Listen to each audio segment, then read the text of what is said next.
Hey everyone, welcome to Reddit Readout. Today we are checking out People of Reddit. Story 1. Very petty revenge on queue jumper. I was waiting in line for the register at the supermarket before the days of auto checkout options. Queue was massive, I only had a small basket, and over the loudspeaker I hear aisle 5 will be opening for shoppers very shortly.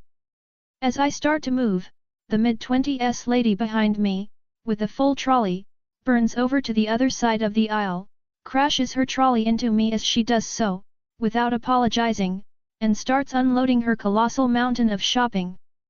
I wait for what feels like forever for her to finish as more and more people join the other queues around us until she finally finishes unloading. Then I walk over and say, "Hey, they said aisle 5, you're in aisle 4. She looks up and realizes her mistake, while I look on grinning uncontrollably. Story 2. Someone tried cutting in the drive-thru and we all made them wait their turn. I was grabbing food at Portillo's, where they have 2 lanes for busy times. They close off the second lane unless it's lunch/dinner rush. I pulled in behind a few cars mid-afternoon, and as we're waiting for someone to come take our orders, they take your order on foot, and walk down the line of cars to speed up the process. This turd pulls right into the second one, because apparently we're all morons and he's a genius getting into the short line. He crept up to where his lane was cut off by traffic cones, when I caught eyes with the lady in front of me through her mirror. We both gave a look, and she pulled up blocking him from getting in. I tried hugging her bumper but this guy was really set on getting in front of me. He sped up, and crept in. So, as I said, there are people who walk and take the orders. After he takes the order from woman in front of me, he starts making his way to the guy cutting.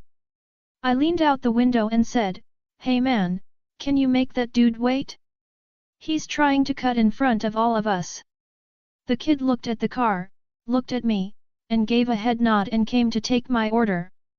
This guy went all the way to the second window before his order was taken, yelling out the window waving his card at the kids, and he was sent to the parking spots to wait for his food. Thankfully the manager was at the second window, so I let him know what a great job his employees did, and not to reprimand them because they did the right thing for my petty ass. Story 3. Coffee is only available for costumers. 2 weeks ago I set off on a long-time dream trip on my motorbike. About 4 days and I wake up to enormous amount of rain. I've never seen it rain that hard. I checked the weather apps and the news and apparently I was in the middle of a severe rainstorm that I had somehow missed. It was going to rain hard for at least 3 days. I did not have time to wait it out, because I would be short on time to reach my goal. According to the forecasts I needed to do about 800 km to get out of the rain. This means riding all day, only stopping for gas, in the pouring rain. My bike is 40 years old, so not that quick either.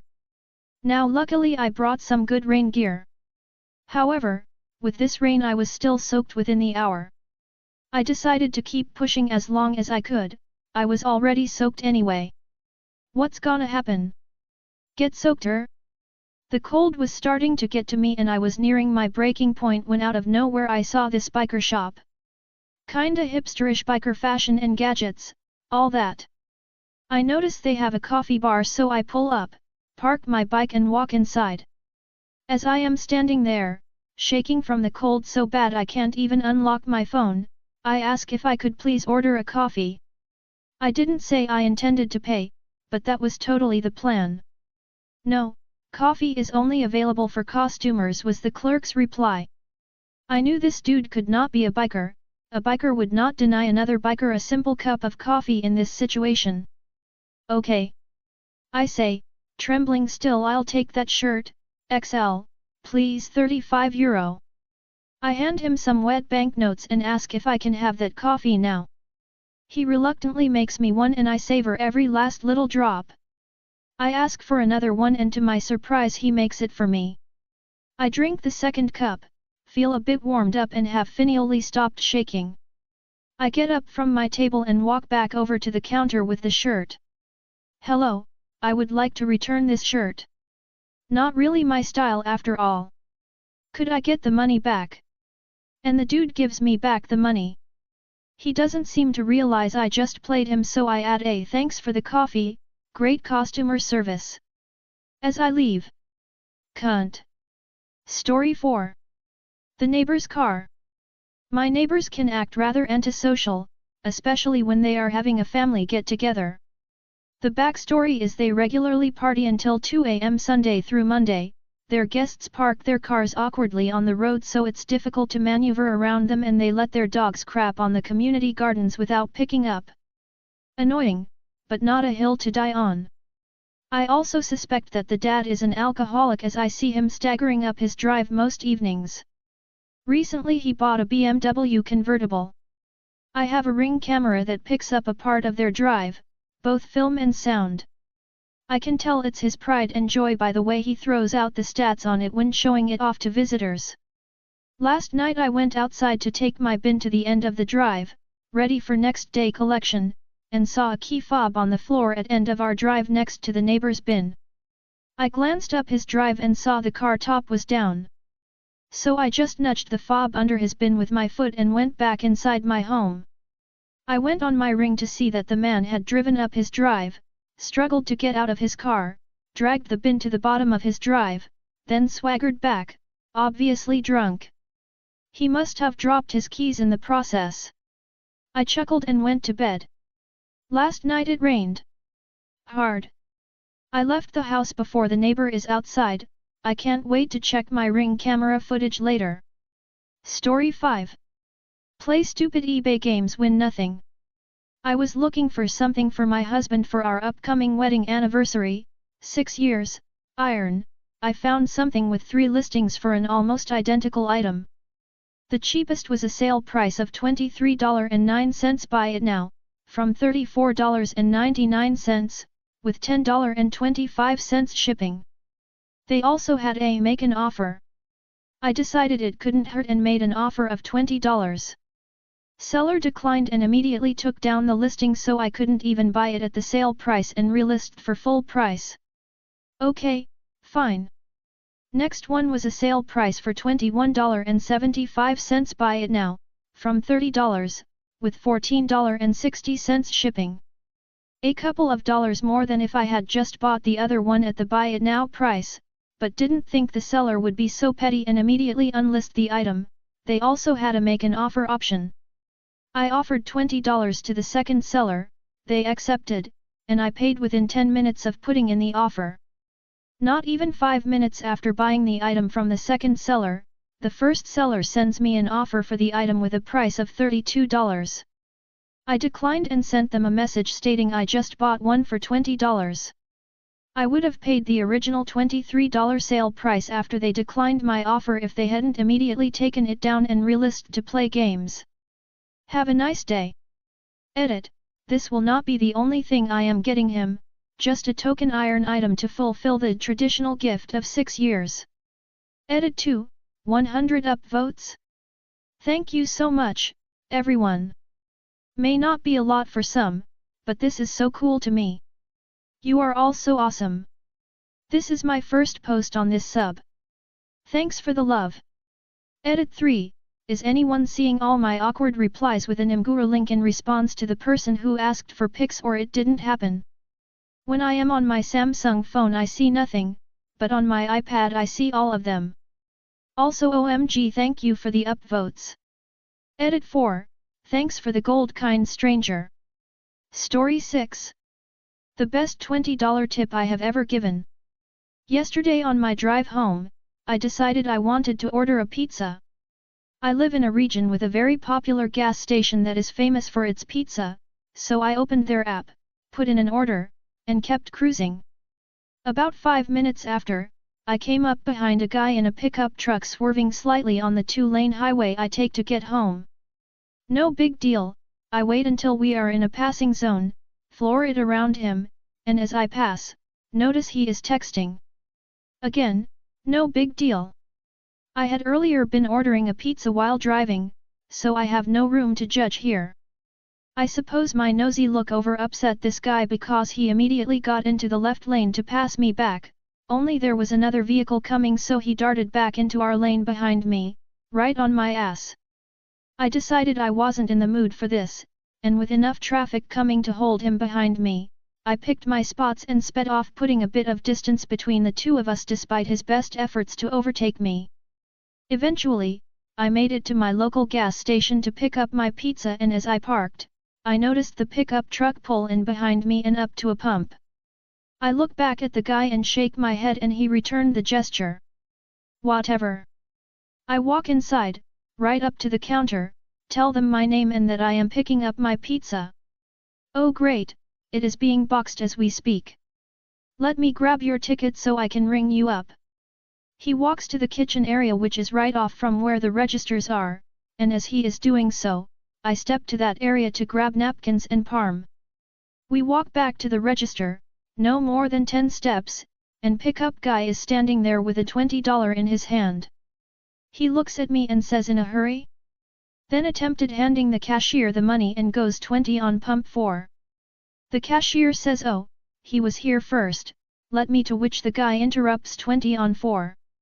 Slams the money on the counter and walks out. I throw in a it's cool, take care of him, but the cashier looks pissed. He's like, nope. You were here first and that was uncalled for. Let's get you taken care of. And in that moment I decided it was time to be petty. I told the cashier, I'll tip you $20 right now if you hold off starting the pump until that guy comes back in here to complain. Buddy just laughed and said that won't be necessary, so I paid, took my food, went out, got in my car, and as I am about to back out, noticed truck guy angrily yelling at his pump. He started storming towards the store, and I watched him go in and then come storming out and start pumping gas.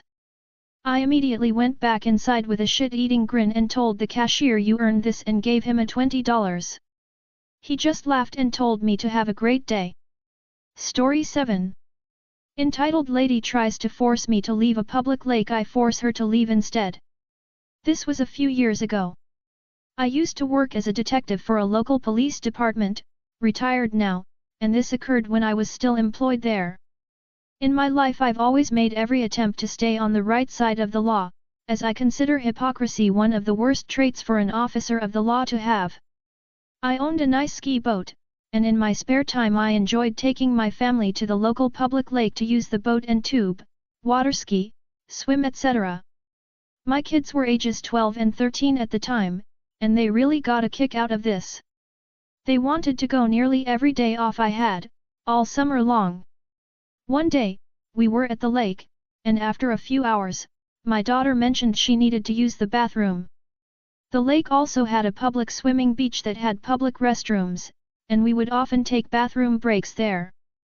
We would pull up to shore well away from the marked swimming area, and we'd disembark to use the facilities. One day, as we pulled up, I noticed a lady on a lounge chair, sunbathing on shore near where we pull the boat up. I stayed about 50 feet from her, still about 250 feet away from the swimming area, as I slowly maneuvered the boat towards shore at idle. As I got close, she stood up and glared at me, while my kids whispered to me that they knew her as a mean lunch lady from their previous elementary school.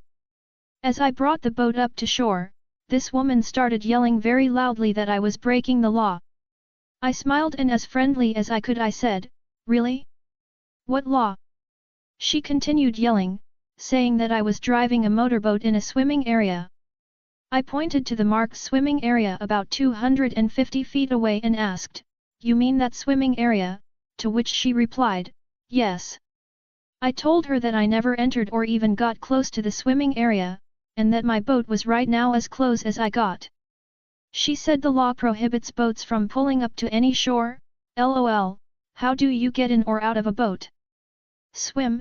And now she was calling her son, the deputy, who was going to get me in trouble. At this point, I was starting to enjoy this a little, because I thought for sure her son the deputy would tell his mom that she couldn't stop me from pulling my boat up to shore. I stood nearby as she calls someone, assuming her son, on her cell. She then reads the person on the phone my boat hull number, it's like a license plate for boats. Then she says, with a smirk on her face, "My son is going to order you from the lake, right now." And what happens next shocked me. This woman calls me by my full name. Then she hands me the phone. Now, I should say, this, what has just happened, is a clear, very clear, violation of the law. In my state, it's known as a lien violation, and police officers/deputies are very often charged with this crime. I read about it several times a year. If an officer uses his police computer to divulge personal information, say a deputy tells his mom the name of the registered owner of a boat that she is having a disagreement with, for example, it is a crime, no ifs, ands or buts. Every cop knows this. So as I take the phone, I immediately say, "Who is this?" I hear, "This is Deputy so-and-so of the County Sheriff Office and." I immediately interrupt him and say, "Deputy, do you know what a lien violation is?" Several seconds of silence. I say, "Deputy so-and-so," using his real name of course, "are you still there?" He says, "Yes." So I again say, "Deputy so-and-so, let me ask you again, do you know what a lien violation is?" He stammers out a reply about boat hull numbers and public records or something. I said, "Nope.